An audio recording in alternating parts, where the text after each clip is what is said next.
आज की वीडियो में हम दशमलव भिन्न की पार्ट 4 के बारे में पढ़ेंगे। और इसमें हमारा जो टॉपिक होगा वो है पुनरावृत्त दशमलव भिन्न। ये पुनरावृत्त दशमलव भिन्न क्या होता है, तो इसको हम पहले समझने की कोशिश करेंगे कि ये पुनरावृत्त दशमलव भिन्न होती क्या है। जैसे मैं एक दो भिन्ने लिख रहा हूँ। जैसे सबसे पहले मैंने ये लिख दिया, सबसे पहले भिन्न लिख दी 2/3। मैंने ये लिख दी 2/3 लिख दिया ये, ठीक है। 2/3 लिख दिया। इस 2/3 को अगर हम हल करेंगे तो इसका मतलब क्या हुआ कि 3 से 2 को भाग करें।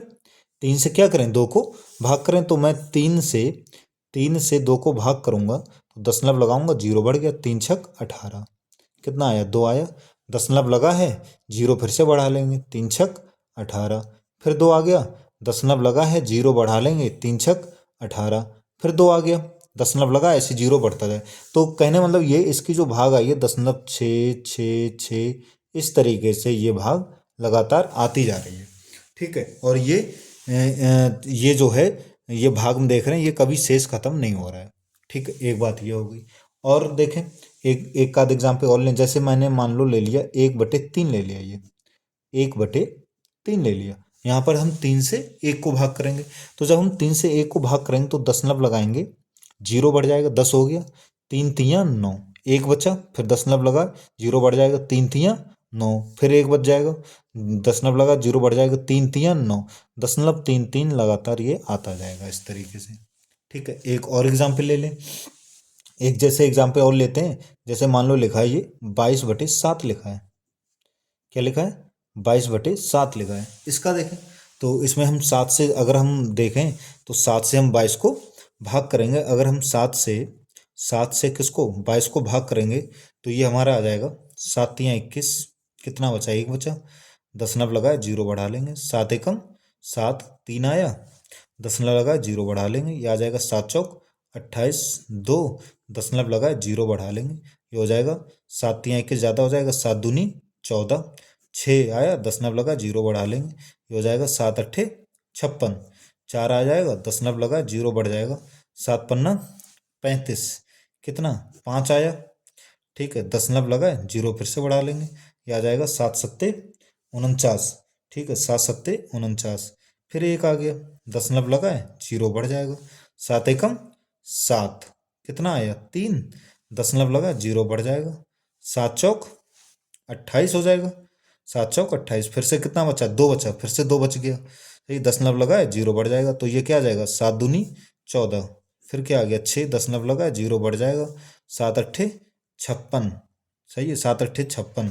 कितना बचा, 4 बचा। दशमलव लगा, 0 बढ़ जाएगा, 7×5 = 35। फिर से 5 आ गया, सही है। दशमलव लगा, 0 बढ़ जाएगा, ये क्या आ जाएगा, 7×7 = 49। फिर 1 आ जाएगा, दशमलव लगा, 0 बढ़ जाएगा, 7×1 = 7।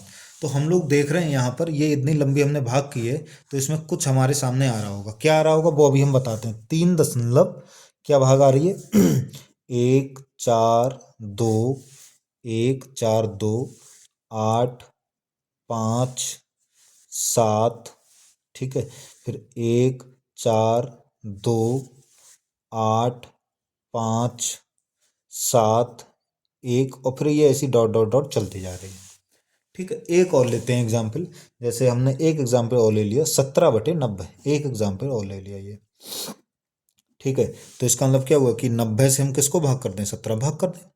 तो यहाँ क्या होगा, दशमलव लगाएंगे, 0 आ जाएगा, सही है। 90×1 = 90। कितना बचा, 80। दशमलव लगा, 0 लग जाएगा, 9×8 = 72, 720 आ गया। फिर 80 बचा, दशमलव लगा, 0 बढ़ जाएगा, 9×8 = 72, फिर से 720 आ गया। फिर से 80 बच जाएगा, दशमलव लगा, 0 बढ़ाए, 9×8 = 72। ये इसी तरीके से चलता है, मतलब इसकी आएगी 1 8 8 8, ये लगातार इस तरीके से आता रहेगा। ये मैंने 4 एग्जाम्पल अपने सामने लिखे हैं। तो पहले में देखें 2/3 था, इसकी भाग आई है 0.666 डॉट डॉट डॉट। अगला आई है 1/3 दशमलव, इसकी भाग क्या आई 0.333 डॉट डॉट डॉट। 22/7 इसकी आई है 3.14287, ऐसे ये डॉट डॉट डॉट आती जा रही है। और लास्ट में 17/90, 90 17 भागिया, इसका आ रहा है 0.1888। अब इन सभी, मैंने ये जो 4 एग्जाम्पल दिए, इन सब में आप लोग ध्यान से देख रहे होंगे कि जो भी हमने भाग करी हैं तो दशमलव के बाद संख्याएं बार बार आ रही हैं वो, दशमलव के बाद संख्याएं जो हैं वो बार बार आ रही हैं। ठीक है, जैसे इसमें 0.666 लगातार आ रहा है, तो इसमें दशमलव के बाद एक अंक बार बार आ रहा है, या हम ये बार बार आने को हम कहते हैं दशमलव के बाद एक अंक बार बार उसकी पुनरावृत्ति हो रही है। बार बार क्या हो रही है? पुनरावृत्ति हो रही है। जैसे इसमें भी 0.33, इसमें एक अंक की लगातार जो 3 है उसकी लगातार क्या हो रही है? पुनरावृत्ति हो रही है। ठीक, इस वाले में भी देखें, दशमलव के बाद यहाँ पर एक अंक ही नहीं, यहाँ पर 1 2 3 4 5, ये इतने अंक देखो, ये 5 अंक हैं और फिर से यही 5 अंक आ गए। तो इन 5 अंकों की यहाँ पर क्या हो रही है? पुनरावृत्ति हो रही है। ठीक है, इस वाले में देखें, इस वाले में दशमलव के बाद ये एक आया, इसकी तो नहीं, लेकिन उसके बाद जो अंक आए उनकी पुनरावृत्ति हो रही है। तो हम सब में देख रहे हैं कि दशमलव के बाद अंकों की पुनरावृत्ति हो रही है। तो ऐसी दशमलव भिन्न जिनमें दशमलव के बाद एक या उससे अधिक, जैसे इसमें एक हुआ, सही है, इसमें एक हुआ, इसमें 5 अंकों, एक या उससे अधिक अंकों की पुनरावृत्ति होती है, तो उन्हें हम पुनरावृत्त दशमलव भिन्न कहते हैं। ठीक है, अब ये समझने में आ गया होगा कि पुनरावृत्त दशमलव भिन्न हम किसे कहते हैं। अब इनको हम व्यक्त कैसे करते हैं? जितने अंकों की पुनरावृत्ति होती है उस अंक के ऊपर हम बिंदु लगा देते हैं। ठीक है, जैसे ये 0.66 है तो हम इसको इस तरीके से भी ले सकते हैं, 0.6 है, इसके ऊपर हमने ये बिंदु लगा दिया, तो इसका मतलब हो गया कि ये 6 की बार बार पुनरावृत्ति हो रही है। या हम इस तरीके से भी इसको ले सकते हैं, 0.6 है और इसके ऊपर एक ये रेखा खींच देते हैं, इससे भी ये मालूम चलने लगता है कि ये पुनरावृत्त दशमलव भिन्न है, ये दशमलव के बाद 666 की पुनरावृत्ति हुई है। ठीक है, अगर एक अंक के ऊपर ये रेखा खींची तो एक अंक की पुनरावृत्ति होगी, 2 अंकों के ऊपर खींची तो 2 अंकों होगी। जैसे इस वाले को हम क्या ले सकते हैं? इसको हम ले सकते हैं 0.3, ऊपर बिंदु लगा दिया तब भी वही बात। या इसको हम इस तरीके से भी ले सकते हैं, 0.3, इसके ऊपर हमने ये रेखा खींच दी, हम इस तरीके से ले सकते हैं। अच्छा, इसमें देखें, इसको जरा ध्यान देखो, इसमें हमारे कई अंकों पर है, तो इसको हम इस तरीके से लिख सकते हैं। कैसे लिखेंगे? इसको हम लिखेंगे 3.1, 4, 2, 8, 5, 7। ठीक है, अब पहले अंक से लेके और लास्ट अंक, इन पे बिंदु लगा दो, तो इससे ये मतलब ये हो गया कि यहाँ से लेके यहाँ तक के जितनी भी ये संख्याएं, इनकी सबकी पुनरावृत्ति हो रही। या इसको हम इस तरीके से भी लिख सकते हैं, 3.1, 4, 2, 8, 5, 7, ये तो हुआ। ठीक है, इस पूरे के ऊपर हम संख्या, सही है, रेखा खींच देंगे, इसका मतलब ये हो गया कि इतने अंकों की लगातार पुनरावृत्ति हो रही है। लास्ट वाला देखें, ये देखें, तो इसमें 0.18 आया, तो एक की तो पुनरावृत्ति नहीं हो रही, केवल 8 की हो रही, तो हम इसके ऊपर ऐसे बिंदु लगा देंगे।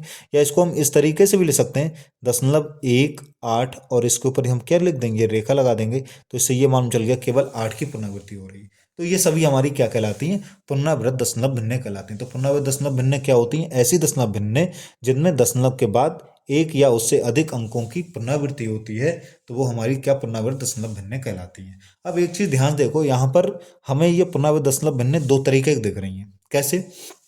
इसमें देखो, दशमलव के बाद जितने अंक आए उनके उतने अंकों की पुनरावृत्ति हो रही है। इसमें दशमलव के बाद जितने अंक आए उनके उतने अंकों की पुनरावृत्ति हो रही है। इसमें दशमलव के बाद जितने अंक आए उतने अंकों की पुनरावृत्ति हो रही है। ठीक है, तो ऐसी दशमलव भिन्न या भिन्न पुनरावृत्त दशमलव भिन्न जिनमें दशमलव के बाद सभी अंकों की पुनरावृत्ति होती है, उन भिन्नों को जैसे ये यहाँ से लेके यहाँ तक, उन भिन्नों को हम कहते हैं शुद्ध पुनरावृत्त दशमलव भिन्न। इन्हें हम क्या कहेंगे? इन्हें हम कहेंगे शुद्ध, ठीक है, इन्हें कहा जाएगा शुद्ध पुनरावृत्त दशमलव भिन्न, शुद्ध पुनरावृत्त दशमलव भिन्न कहा जाएगा। ठीक है, अब ये हो गया। अब लेकिन ये जो लास्ट में, इसमें दशमलव के बाद सभी अंकों की पुनरावृत्ति नहीं हुई है, सही है, दशमलव बाद एक देखो वैसे रहा, फिर अगली जो 8 आया उसकी पुनरावृत्ति हुई। तो इस तरीके की जो पुनरावृत्त दशमलव भिन्न है उन्हें कहा जाता है मिश्रित। उन्हें क्या कहा जाता है? उन्हें कहा जाता है मिश्रित पुनरावृत्त दशमलव भिन्न। मिश्रित पुनरावृत्त दशमलव भिन्न कहा जाता है, दशमलव भिन्न कहा जाता है। तो समझ में आ गया होगा कि शुद्ध पुनरावृत्त दशमलव भिन्न क्या होती हैं और मिश्रित पुनरावृत्त दशमलव भिन्न क्या होती हैं। तो हमने इसमें ये पढ़ा है कि पुनरावृत्त दशमलव भिन्न किसे कहते हैं, फिर शुद्ध पुनरावृत्त दशमलव भिन्न क्या होती है और मिश्रित पुनरावृत्त दशमलव भिन्न क्या होती है। अब अगली वीडियो में हम शुद्ध पुनरावृत्त दशमलव भिन्नों को साधारण भिन्न में कैसे बदला जाएगा और मिश्रित पुनरावृत्त दशमलव भिन्नों को साधारण भिन्न में कैसे बदला जाएगा, ये सीखेंगे। ठीक है, तो आशा करता हूँ सबको अच्छे से समझ में आ गया होगा। धन्यवाद।